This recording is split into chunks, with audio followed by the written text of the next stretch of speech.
Assalamu alaikum ардактуу Тескор каналынын көрүүчүлөрү, замандаштар, мекендештер, амансыздарбы? Кандайсыздар? Сак саламатсыздарбы? Тескор каналы бул чыгарылышта Бишкек шаарынан сатылып жаткан полистирол блокту көрсөтүп берет туугандар. Биз 1 жыл мурун Бишкек шаарынын Көкжар конуш тараптагы Кыргойдон полистирол блок чыгаруучу ишкананы көрсөткөнбүз. 1 жылдан кийин дагы ошол жерге келдик туугандар. Бирок бүгүн Көкжардан эмес, Туңгуч кичи районунан көрсөтүп беребиз. Ишкананы Туңгучка көчүрүптүр. Полистирол блокту баарыңыздар билесиздер. Жаңы чыккан курулуш материал. Азыр көпчүлүгү колдонуп келе жатат. Биз сиздерге эси менен биргеликте толук маалыматты беребиз. Дарегин билип алыңыздар.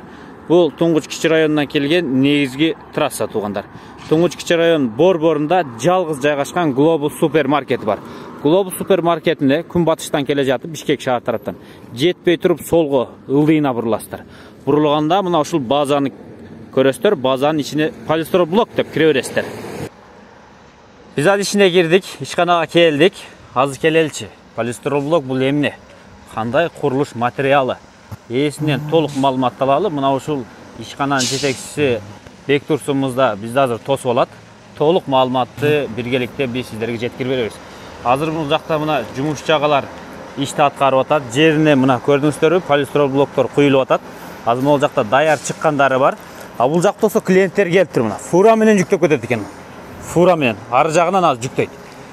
Мына бул жакта Бектурсун мырза. Ассаламу алейкум. Алейкум ассалам. Кандайсыз таксыр? Иштер жакшыбы? Шүгүр. Тынчсызбы? Ден соолук жакшыбы? Бизди чакырдыңыз. Жакшы келип алдыңбы? Чакырдык эле ошо элге. Полистирол блоктордон айтып берейли, тартуулайлы. Бул полистирол блок. Азыр чыгып эле интернетте дүү кылып атат. Полистирол зор экен дейт да. Анан келип сиздерди көрсөтөлү дедик. Бектурсун мырза, кандайсыз? Орозодо кыйынчылык жокпу? Жок, Кудайга шүгүр жакшы. Бир аз чарчаган окшойсуз, Күн ысык турат. Бир аз. Келиңиз эми баштайлычы. Келиңиз. Не өзгөрүүлөр, не жаңылык бар? 1 жыл мурун сиздерди Көкжардан тарткан элек, келип жаңы ачкан элеңиздер.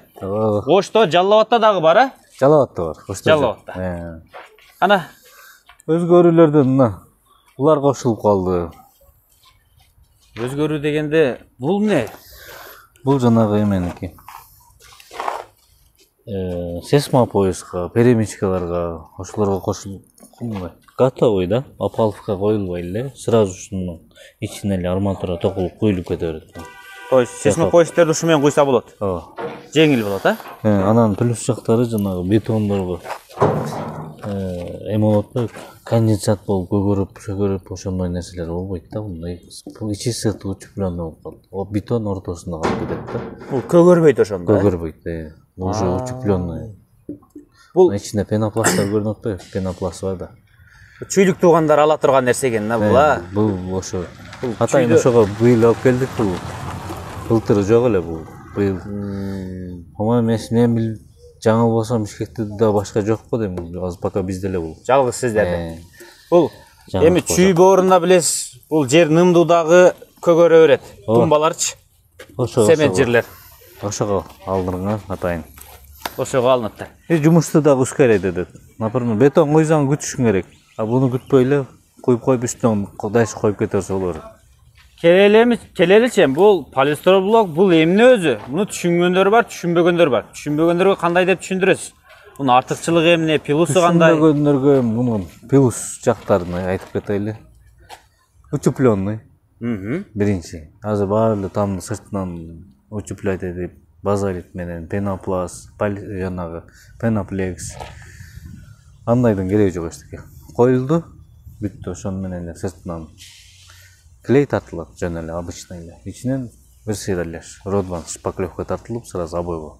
Подобой болуп калат, обой тартылып кете берет. Штукатурка кереги жок. Жок, ичине деле сыртынан деле кереги жок анычы. Мен по желанию, могуш кылам деген адам сыртынан эле кылып койсо болот. Кылбай деле койсо эчтеке болбойт, зыяны жок. Тагыраак айтканда бул жылуулукту жакшы карма берет. Жылуулукка. Анан ички отделка, сырткы отделкадан экономдо берет. Көп нерсени. Көп нерсе. Бул түптүз чыгат окшойт, а? Жылма. Жылма. Машалла, мунуларды караңыздар. Чип жылма болуп турат. Эми муну ушудан курду дейли. Муну биринчи көргөн уста ура береби бул? Bunun razmerleri kança olup kettir? Пешка була курган усталардын баары эле урат бул эми. 30, 20 бул жагы. 30 адам 60. Так, 20, 30, 30. 60. Бұл жағы 60 екен. Салмағы қанша шығады эми?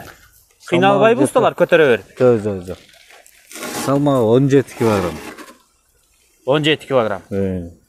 Жеңіл эле турбайбы бұл? Анан мына полистрол кошулду дейт, көк болуп калып, жарылып кетеби дегендер болушу мүмкүн. Бул ичи кандай мунун? Эми сырты мына каттык экен. Бул литый, ичи көңгөй жери жок. Колун ушундай куюлган толук. Ичи сырты бирдей. Литый деп коет. Размерлерин көрдүңүздөр, салмагын көрдүңүздөр, пилус жактарын көрдүңүздөр. Эми муну менен не курса жакшыраак өзү? Элдер кандай спрос жүрүп атат буга? Эмнени көбүрөөк куруп атат? Үйгө жакшы, баняга жакшы, холодильникке жакшы. Холодильникке так айтат, Холодильникке температураны жакшы кармайт да. Бул ысыктууду дагы бияка өткөзбөйт, суукту да бияка өткөзбөйт. Ошону как термос катары да. Үй кургандар не деп атат эми сиздерден алып? Үй кургандар кандай комментарий берип атат буга? Бизде өзүбүздө деле куруп жашаган малдар бар да. Тааныштарыңыздар, дос тууган. Бизде чогуу иштеген алар. Бул жерде. Алар өтө доволен. Эң плюс жери не деп айтып атат эми муну курганда? Эң плюс жери мунуку кышкысын. Жылуулукту жакшы кармайбы экен? Бир суткага бир чака кечинде көмүр жаап койдуң. Болду, ошо эртеси кечке чейин тура берет. Суукту чыгарбай кармай берет. Бир температурада. Бир температура. Сонун кармайт деңиз, Эми, конечно, аны үчүн баягы потолокту жакшы учуплайт этиш керек, терезелерди жакшы учуплайт этиш керек. Анан ошондой результат чыгат да. Бул эми Кыргызстандын рыногуна жаңы келген курулуш бир материалы. Эми муну Европада колдонуп жүрсө керек, Россияда. Муну жаңы көрбөгөндөр ушундай чочулашы мүмкүн да. Бул качествосун эмне дей аласыз? Качествосунан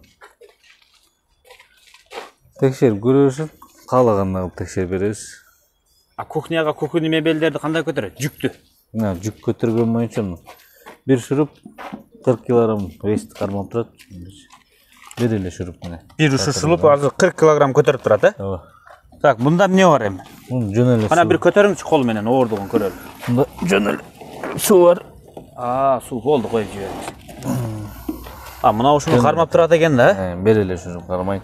Бул чопиги жок го мунун? Чопик, бул жөн эле шуруп катырганбыз. Чопиги менен болсо мындан да катыраак болот да. Чопик ал өзүнүн специальный чопиктери бар да. Демек жүккө жараша ар кандай чопик менен койсо болот. Кичи чопик, чоң чопик. Ушундай штор илгенге кичинерээк чопиктер, чоңураак мунга мебель себилге чоңураак чопиктер. Эмеге бесине карап катырыла берет.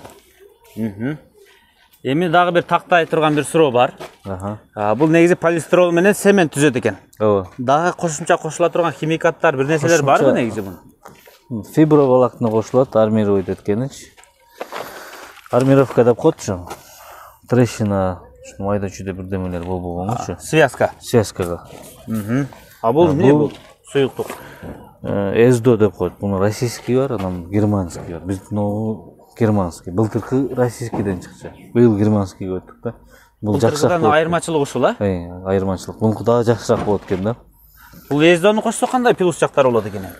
ЭСДО деген равномерно мынау растворду распределять этип эгиз кылып чыгарып берген, ошо катырып.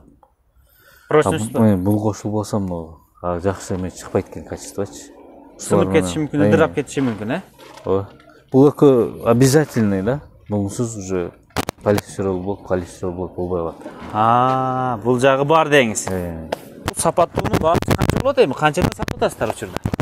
Сапаттуунуку 180-180ден да түшүрүп беребиз. Бир аз. 180 сом түшүрүп бересиздер. Мына болчу булар 220 сомдон чыгып атат. Бул лотоктор. Бул да көбүнчө период заказ менен болот. Ушунун размерин айтпай калдык да. Бунун размери 30га 30 болгон. Бул жагы 30, бул жагы 30. 30. Ичи канча болуп калат экен, Ичи где-то 20, могу жагы 18, могу жагы 20 болуп калса керек. Бул жагы 20, бул жагы 18. Мунун баасы канча болот? Бунун баасы 220 сомдон азыр. Салмагычы? Салмагы ошондой эле, бирдей эле, 17 килограмм чыгып калат бул дагы. Бул жагына 60, узуну 60. 30, 60. Муну заказ менен жасайсыздарбы? Бул көбүнчө заказ менен. Мында плюс жактарын айтты. Сесмопоисттерге койсо, Көгөрбөйт үйдүн баштары, угулдары туугандар. Бетондорго жакшы да. Тумбага кандай бул? Тумбаныкы аныкы мындай. Эме болот башкачараак. Бул именно сесмопоз менен эменики. Перемичка. Тумбага могу жерин алып салса, могул жерде болот окшойт ачы. Андай кылсак деле болот, просто буну бирден кесип чыгыш керек болуп калат да, андайчы. Бирден кесип чыгып убакыт кармалып калат. Болду, түшүнүктүү. Эми жүрүңүз, жасалып атканын бир көрсөтүңүзчү. Бул ишкананы дагы бир көрөлүчү. Былтыр туңгучтан да көрсөткөнбүз. Мага тааныш болуп атат, 1-2 жолу көргөнмүн. Мына жакта азыр жигиттер иштеп, бүтүп, бул жака азыр куйду туугандар. Куюп туруп, могу фурага жүктөп атат, Ооба. Бул фурага клиенттер келип жүктөп кетип атат. Азыр мындай даяр сатыкка барбы? Бирөө келип эле азыр эртең ала коеюн дегендерге. Бар. Буюрса бар. Бар, даяр сатыкка бар. Эртерээк жетишпесе очередь көбөйүп кетсе керек. Ооба. Желательно барын алып кетип калган жакшы. Кана. Муногу калып окшойт. Ушу российский калыптар бул. Привозной. Ушу лазер менен кесилгенде диагонал точный чыгат дедиңизби? Анан бир эме бизде дробленный деп койчу, дробилка эмес, первичкадан чыгат. Сырье. Сырье? Первичкадан? Но пенопласт көрсөтүп койлу. Могул жак болсо мына раствор. Мына ушул жерде жасалат, бул жака куюлат экен, азыр жапты туугандар. Сырье. Первичка сырье. Биринчи сорт ба? Биринчи сорттон жасалат экен да. Дробленка мындай качество чыкпайт. Жылуулукчу. Основной ошо.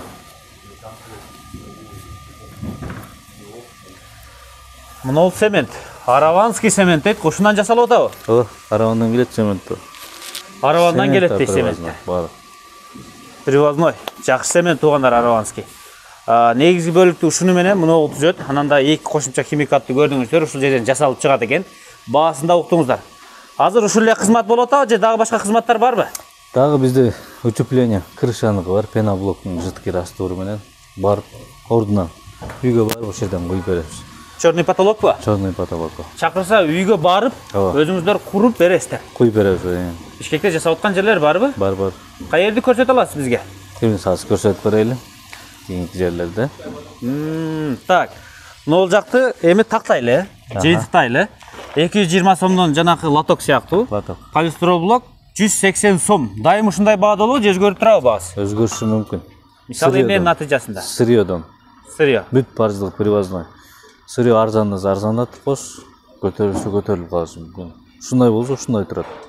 Быйылкысына ушундай. Былтыры 165-170 сомдон болгон. Сырьё арзандаса точно түшөсүздөр же сахар доллар кымбаттаса көтөрүлүп арзандаганда түшпөй койду го? Жок, аларга бизге разницасы жок да. Биз өзүбүздүк мындай карай беребиз. Көтөрүлсө көтөрүлүп калат, түшсө түшүп калат, турса тура берет ошондой. Азыр эл дагы доллар кымбаттады деп товар кымбатсыз чыгылат, анан биз доллар түшсө биз арзандатабыз дегендерге ишенбей калды да, ошо сыяктуу сырьё арзандаса сөз түшөсүздөрбү деген жакшы тактайын деген. Түшөсүз, конечно. Туугандар, көрдүңүздөр, полистроблок чыгаруучу ишканага келдик. Туңгучтан келесиздер, издей бересиздер. Глобустун тушунан. Азыр могул жакта жүктөй баштады. Так, булар сатылды да азыр бул тарап, Буйрукса мына. Машалла. Ишке додат. Фура менен алып кетейин деп атабы азыр? Фура менен кетет. Канча штук алып атат эми бир фурага? Бул азыр 1200 штук кетип атат. 1200 штукту алып атат. Сиз айткан баада алып кетет азыр. Ооба. Фура өзү ошо 1200-1,5 миңге чейин батат, батырса. Келсе жүктөп берет жигиттер. Ооба, жүктөп. Жөнөтөбүз. Транспортировка өздөрүнөн болобу? Ооба. Транспортировка быйыл ошондой болуп калды. Былтыр доставкаңыздарда бар болчу? Бар эле былтыр. Быйыл ошондой болуп калды. Транспортировка өзүңүздөрдөн. Туңгучка келе бересиздер. Жалгыз Глобус супермаркети бар. Ылдый тарабына тушуна кире бересиздер. Полистроблок деп. Мына ушул жерден келип сатып аласыздар, жигиттер жүктөп берет. 1200 штук полистроблок азыр мына ушул фура менен кетти. Бул кайда кетет азыр? Токмокко кетти. Токмокко.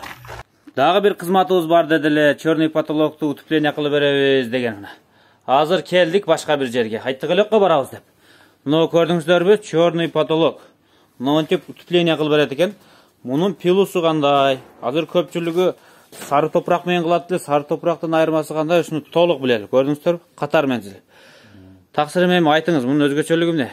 Bunun özgөчөлүгү основной функциясы мунун теплоизоляция менен шумоизоляция. Звук да угулбайт, шум лишний. Мына туникеге тар деп жамгыр жааса угулбайт, а? Угулбайт. Анан үстүнөн кенен басып жүрө бересиң эми. Бетон сыяктуу болот, бирок жеңил.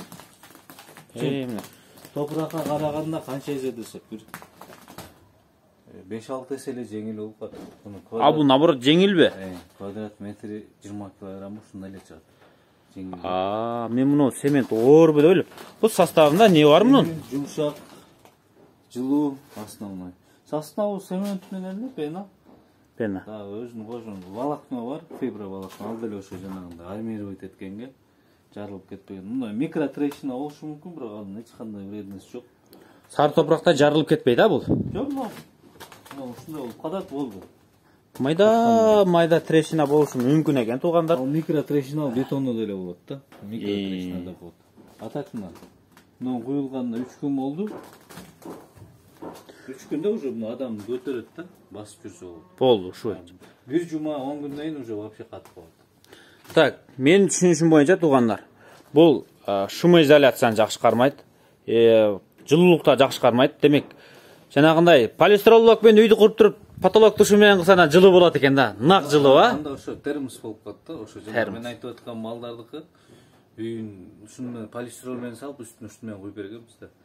Азыркы ошолорду бир жакка көмүр. Ысык бойдон тура берет үйчү. Кычык калдырбай жабат экен да. Эч нерсе калбайт да мында. Анан цементтей катык болобу деп корктум эле, бул жеңил болот экен. Анан ана 3 күндүк мен каттык басканда мынандай болот экен да туугандар. Бул бир 10-15 күн турса катыйта да. 15 күндөн кийин уже катып калат. Кенен катат. Так. Мына ушул бир услуга кызмат. Бир аз басып көрөйүн. Азыр муну метр квадратын канчадан куят мен тактап сурайм туугандар. Биринчи көрүп алыңыздар. Муну дагы кантип аткарса болот? Сиздерден эмне кетет? Бул жактан таксырлардан эмне кетет? Ошону сурайбыз. Бектемир мырза, бул метр квадраттап же кубтап куясыздар муну? Муну дегеле үй ээсинен эмне керектелет? Сиздер эмнени жумшайсыздар? Сиздерден эмне кетет дегендей? Үй ээсинен пароизоляцияны биринчи катырып, анан черный потолокту катырып бериш керек. Анан калган материал баарын өзүбүз алып келип өзүбүз куябыз. Тагыраак айтканда, черный потолокту жазайт. Жазайт. Аны азыр биз алдынан түшүндүрүп берейинки түшкөндөн кийинчи. Муну кубометрин эсептесек, например, желающийлер бар да, 15 сантиметр куйдурам дегендер. Негизи 10 сантиметр жетишерлик да биздин Кыргызстандын погодасыначы. 10 сантиметр болсо, квадрат метри ошо 370 сом болот. 370 сомдон болот. 370. Ошондо кубу 3700 сом. Кубу 3700 сом. Ошо бак калың куйдурам дегендерге куб менен эсептеп бере бересиздер. Калың куйдурганда 10 сантиметр куйса ошо 3700 деген сөзү ошо 10 квадрат метрге жетет, 1 кубометр. Так. Если 15 сантиметр куйса, уже ал кичине бир аз көбүрөөк. Ал слойго карайт да, калыңдашкан сайын эметип кетер. Бул жагы түшүнүктүү. Өзүңүздөр келесиздер, аппараттар жасайсыздар. Аппараттар менен келип, раствор жасап, чыгып, куюп берип, кайра кетесиздер. Бизге эң биринчи чекелер үйдүн борт болуп косулуш керек. Мына чекелери. Бул мындай жармадай эле да, суюк раствор. Ушу куюш керек. Мунугу эмне, фольгабы бул эмне? Бул пароизоляция деп коет. Бул фольга эмес экен, а? Жок, бул пароизоляция деп коет. Бул ашка, бышка депчи. Муну негизи мындай кылып катырбастан желательно эмен астынан катыш керек, балконунчу. Үстүнөн эмес астынан, а? Желательно. Ал оңой болот дагы, эконом дагы азыраак. Допустим, мына азыр 5 рулон кеткен болсо, астынан катырса 3 рулон жетет да. Экесе арзан, аз түшөт рулонучу. Үстүнөн катырганда көбүрөөк кетип калат. Эмеге да жакшы болот. Жылуулукка дагы. Прям идеально аткарат да өзүнүн функциясын ошол менен. Болду. Азыр биз ылдый түшөбүз туугандар. Ылдый түшүп дагы сиздерге азыр көрсөтүп беребиз жеринен. Азыр биз ылдый түштүк. Азыр ушу таксырлар бул жакты куйганга чейин үстүнөн черный потолокту астынан ушундай кылып даярдап берсеңиздер болот экен. Дагы бир аз башкача жоолор болушу мүмкүн. Мунун биринчи пароизоляцияны